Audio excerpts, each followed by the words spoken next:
ہمارے ٹاپک پہ اپنے خیالات سے ہمارے ساتھ. بسم اللہ الرحمن الرحیم. جناب شعیب شاہین صاحب، معزز خواتین و حضرات، جناب فرید اللہ بابر صاحب، خلاف توقع اسد عمر صاحب نے بہت اچھی باتیں کی ہیں، اور مجھے لگتا ہے کہ آپ کے سیمینار کے جو مقاصد ہیں ان مقاصد میں آپ کو تقریباً 60-70% تو کامیابی اسے تقریر سے مل گئی ہے. باقی کثر میرا خیال ہے فرید اللہ بابر صاحب پورا کر دیں گے. میں جو ہے وہ آپ کے موضوع پہ ہی رکھوں گا اپنا فوکس، کہ آج صبح تقریباً 6:30 بجے کے قریب مجھے ایک میسج ملا سری نگر سے، اور میسج بھیجنے والے نے بتایا جی کہ یاسین ملک صاحب جو کشمیری رہنما ہیں وہ دلی کی تہاڑ جیل میں آج 5واں دن ہے، ان کو بھوک ہڑتال کی ہوئی ہے، اور انہوں نے اپنی وصیت بھی لکھوا دی ہے، اور لگتا نہیں کہ وہ سروائیو کریں گے. بڑی مایوسی تھی اس میسج میں. تو انہوں نے کہا کہ ہم دیکھ رہے ہیں کہ آپ لوگ آپس میں لڑ رہے ہیں، ہمارے پاکستانی بھائی بہن، کچھ ہمارا بھی خیال کریں، ہم مظلوموں کا بھی خیال کریں. تو میں نے سوچا کہ میں اب بڑے مجھے ایک خلش سی میرے ضمیر میں خلش سی مجھے محسوس ہوئی کہ یار آج تو سپریم کورٹ میں وہ کیس لگا ہوا ہے، اور حکومتی کولیشن جو ہے اس نے بائیکاٹ کر دیا ہے، پتہ نہیں کیا ہوگا. تو یاسین ملک صاحب کی تو بات ہی نہیں ہو سکتی. تو یہ روز یہی ہو رہا ہے. یہ جو ہماری آپس کی لڑائی ہے، آپس کی کشمکش ہے، ہم ایک دوسرے سے لڑائی کر رہے ہیں. تو ہم نہ صرف یہ کہ کشمیری جو ہمارے بہن بھائی ہیں ان کو بھولے ہوئے ہیں، بلکہ آپ دیکھیں کہ شمالی وزیرستان میں روزانہ ٹارگٹ کلنگ ہو رہی ہے، میڈیا میں اس کا کوئی ذکر نہیں ہے. کئی دن سے گورنر ہاؤس بلوچستان جو ہے اس کے سامنے، کوئٹہ میں بالکل سامنے دروازے پہ گورنر ہاؤس کے لاپتہ افراد کے لواحقین جو ہیں وہ دھرنا دے کے بیٹھے ہوئے ہیں ٹارگٹ کلنگز کے خلاف. میڈیا پہ آپ کو ان کی آواز بھی سنائی نہیں دے گی.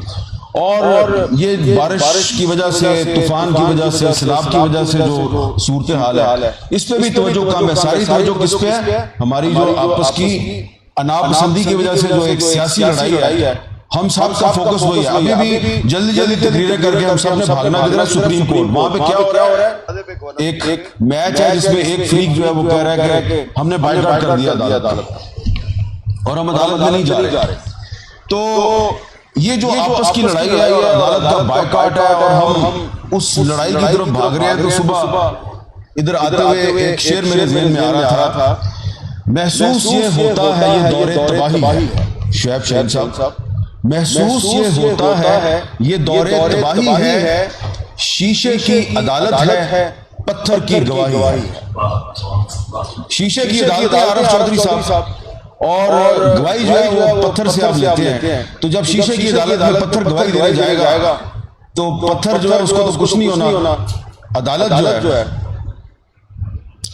اس کی جو عمارت ہے، اس کی جو ساکھ ہے، اس میں دراڑیں پڑ جائیں گی یا وہ ٹوٹ جائے گی. اور یہ صرف اس ایک عدالت کا مسئلہ نہیں ہے. یہ جو ہمارا عدم برداشت جو ہے، ٹالرنس لیول کم ہوتا جا رہا ہے، یہ ہم اپنے ساتھ ناانصافی کر رہے ہیں. آپ عدالت کا بائیکاٹ کر دیں، آپ ایک دوسرے کی بات نہ سنیں، تو اس سے ہو سکتا ہے کہ وقتی طور پہ آپ کچھ سیاسی مقاصد حاصل کر لیں، لیکن الٹیمیٹلی یہ آپ اپنے ساتھ ناانصافی کر رہے ہیں. اپنے ساتھ ناانصافی آپ اس طرح کر رہے ہیں جس معاشرے میں آپ ایک دوسرے کا اختلاف رائے جو ہے برداشت کرنے کے لیے تیار نہیں ہے. اور آپ ججوں کو بھی سمجھتے ہیں یہ پولیٹیکل پلیئر ہیں، اور جج بھی اس کو ریلائز نہیں کرتے کہ یہ ہمارے بارے میں امپریشن کیوں کریٹ ہو رہا ہے. تو جس معاشرے کے ججز جو ہیں وہ کنٹروورشل ہو جائیں، تو وہاں پہ سیاستدان، صحافی اور باقی لوگ جو ہیں ان کے بارے میں آپ کیا کہیں گے؟ تو یہ جو تقریب ہے، اس تقریب کا آغاز قرآن پاک کی تلاوت سے ہوا ہے. بڑی خوبصورت تلاوت ہوئی. تو اگر ہم قرآن کو ہی دیکھ لیں تو قرآن یہ کہتا ہے کہ آپ ایک دوسرے کے ساتھ خوش گفتاری سے پیش آیا کریں، ایک دوسرے کے ساتھ اچھا کلام کریں، غصہ جو ہے وہ نہ کیا کریں، بہتان تراشی نہ کریں. بہت سی چیزیں ہیں، چھوٹی چھوٹی چیزیں ہیں قرآن پاک میں. ہم اپنی ہر تقریب کا آغاز قرآن کی تلاوت سے کرتے ہیں، لیکن جو قرآن کی تعلیمات ہیں، جس کا ترجمہ بھی بعد میں ہمیں پڑھ کے سنایا جاتا ہے، اس کا ہم خیال نہیں کرتے. اور میرا یہ خیال ہے کہ یہ اس سے برکت کی بجائے ہم بے برکتی کی طرف جا رہے ہیں کہ جب آپ قرآن پاک کی تلاوت سے اپنی تقریب کا آغاز کرتے ہیں اور اس کے بعد اس کی جو تعلیمات ہیں ان کو آپ نظر انداز کر دیتے ہیں تو پھر وہی ہوگا جو ہمارے ساتھ ہو رہا ہے اس وقت. اس کو ہم ریلائز نہیں کر رہے کہ اگر آپ ایک دوسرے کو برداشت نہیں کریں گے تو تاریخ بھی آپ کو برداشت نہیں کرے گی. جو قومیں جو ہیں وہ اپنی تاریخ سے سبق نہیں سیکھتی ان کا جغرافیہ تبدیل ہو جاتا ہے. یہ ایک تاریخی حقیقت ہے اور اس کو آپ کی قوم کا جغرافیہ پہلے بھی تبدیل ہوا ہے لیکن اس کے باوجود آپ ریلائز نہیں کر رہے کہ ہم جا کدھر رہے ہیں. اب برداشت جو ہے اس میں آپ یہ دیکھیں کہ ہماری برداشت بھی اب سلیکٹو ہو گئی ہے. جس طرح ہمارا جسٹس سسٹم جو ہے انصاف سلیکٹو ہے تو ہماری جو برداشت ہے نا یہ بھی سلیکٹو ہو گئی ہے. یہ بات جو ہے یہ میں آپ کے ساتھ پہلے سے آپ سے میں معذرت کر لیتا ہوں کہ کسی کو اگر بری لگے. یہ بات میں کیوں کر رہا ہوں؟ دیکھیں ہر مسئلے کا حل بات چیت سے ہی ہوتا ہے اور اسد عمر صاحب نے بڑی اچھی بات کی کہ جو بڑی ہماری پاکستان کی بڑی پولیٹیکل پارٹیز کی جو لیڈرشپ ہے اس کو کہیں بیٹھنا چاہیے اور اس کو بٹھانے کے لیے جو ہمارے بزرگ ہیں سیاسی بزرگ ہیں یا صحافتی بزرگ ہیں یا سپریم کورٹ کے جج صاحبان ہیں انہیں کو کردار ادا کرنا چاہیے. جن لوگوں کا یہ مینڈیٹ نہیں ہے اور ان کا کام نہیں ہے ان سے آپ سافٹ انٹرونشن یا ہاٹ انٹرونشن کے نام پہ یہ کام نہ کروائیں ورنہ وہ جیسے اسد عمر صاحب کہہ کے گئے ہیں آپ مضبوط نہیں ہوں گے وہ مضبوط ہو جائیں گے. تو ایک ادارے کے پاکستان کی جو سلامتی کے ذمہ دار ادارے ہیں ان کو بالکل مضبوط ہونا چاہیے لیکن اس طرح مضبوط نہیں ہونا چاہیے کہ سیاستدان اپنے ہر مسئلے کے حل کے لیے ان کی طرف دیکھیں. یہ ان کے لیے بھی اچھا نہیں ہے. اب میں جو بات کرنا چاہتا ہوں کہ جو ہماری سلیکٹو برداشت ہے کہ آپ نے آج اخبارات میں پڑھا ہوگا کہ ہمارے پاکستانی جیت علماء کرام کا ایک وفد جو ہے وہ کابل چلا گیا مذاکرات کے لیے.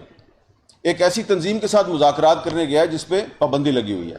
میں مذاکرات کا حامی ہوں, مذاکرات ہونے چاہیے بالکل. اگر مذاکرات سے کوئی مسئلہ حل ہو سکتا ہے تو آپ ضرور کریں لیکن یہ سلیکٹو مذاکرات کیوں ہوتے ہیں؟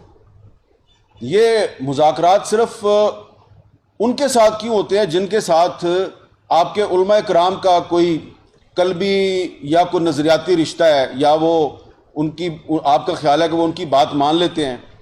یہ جو شمالی وزیرستان میں روزانہ لوگ مارے جا رہے ہیں, جنوبی وزیرستان میں لوگ مارے جا رہے ہیں, یہ کیوں مارے جا رہے ہیں؟ ان کو کون مار رہا ہے؟ ان کی ٹارگٹ کلنگ کو رکوانے کے لیے آپ کس سے مذاکرات کریں گے؟ یہ جو بلوچستان میں آپ کی مائیں اور بہنیں کیا وہ پاکستانی نہیں ہیں؟ گورنر ہاؤس کے باہر دھرنا دے کے بیٹھی ہوئی ہیں. ان کے ساتھ کوئی مذاکرات کیوں نہیں کرتا؟ کوئی نہیں گیا ان کے پاس. یعنی کہ نہتی عورتیں اور بچے ہیں ان کے ساتھ جا کے مذاکرات کرنے ہیں. آپ نے یہاں اسلام آباد میں وفاقی کابینہ کی ایک سب کمیٹی بنائی ہوئی ہے. وہ سب کمیٹی جو ہے اس کو مینڈیٹ یہ دیا گیا کہ آپ نے لاپتہ افراد کا مسئلہ حل کرنا ہے. وہ کمیٹی جو ہے وہ سب سٹیک ہولڈرز کو بلا لیتی ہے. اگر کسی کو نہیں بلاتی تو وہ آپ کی بلوچ مائیں اور بہنیں ہیں جن کو آپ نہیں بلاتے. تو یہ جو آپ کا برداشت ہے یہ سلیکٹو ہے, معذرت کے ساتھ ہر جائے. آپ کو جن پہ الزام ہے کہ انہوں نے آرمی پبلک سکول پشاور میں آپ کے معصوم بچے جو ہے 130 کے قریب بچے اور استانیہ ان کو قتل کر دیا, ان کے ساتھ اگر آپ برداشت کا مظاہرہ کریں ضرور کریں. لیکن یہ جو عورتیں اور بچے جنہوں نے گورنر ہاؤس کوئٹہ کے سامنے دھرنا دیا ہوا ہے, کچھ تھوڑی سی برداشت ان کے لیے بھی دکھا دیں.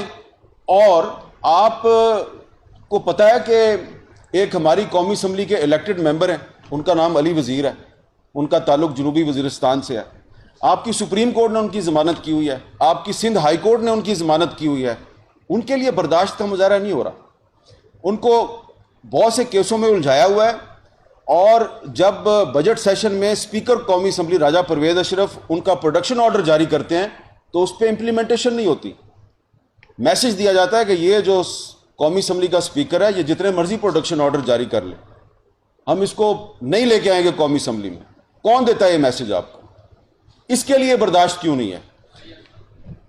تو نام آپ ضرور لیں لیکن مسئلہ یہ ہے کہ یہ سلیکٹو برداشت جو ہے یہ اس معاشرے میں مزید توڑ پھوڑ کو جنم دے رہی ہے. تو آپ کس سے توقع کر رہے ہیں کہ وہ سافٹ انٹرونشن کے ذریعے آپ کے مسائل حل کرے؟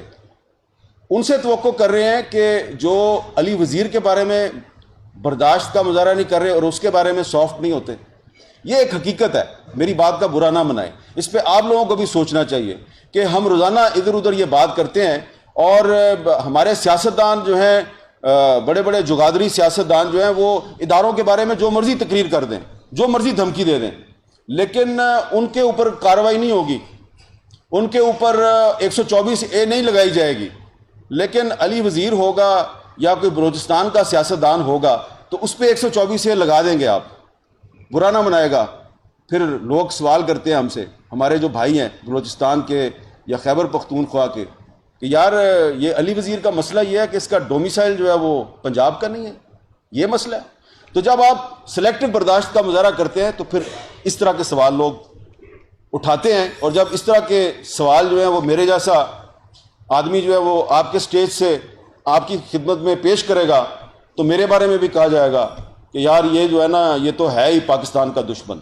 تو عدم برداشت کی وجہ سے آپ ہر دوسرے ساتھی کو, اپنے دوست کو آپ غداری کا تمغہ دے دیتے ہیں, آپ اس کو ملک دشمن قرار دے دیتے ہیں. تو یہ ایک سلسلہ جو ہے اس کو بند ہونا چاہیے, اور میں یہ اسد عمر صاحب کی اس تجویز سے 100% اتفاق کرتا ہوں کہ سیاسی قیادت کو اپنے مسائل خود حل کرنے چاہیے, اور یہ سیاسی قیادت کی ذمہ داری ہے کہ وہ اس ملک میں بات چیت کے ذریعے, ڈائلاگ کے ذریعے عدم برداشت کا جو کلچر ہے, ٹالرنس کا جو کلچر ہے, اس کو فروغ دیں. کیونکہ ہم سب, یہ پاکستان جو ہے یہ ہمارا ایک باغ ہے, ایک گلشن ہے, ہم سب اس باغ کے مالی ہیں, اور اگر باغ کے مالی جو ہے وہ اس کا خیال نہیں کریں گے تو کوئی باہر سے آ کے اس کا خیال نہیں کرے گا.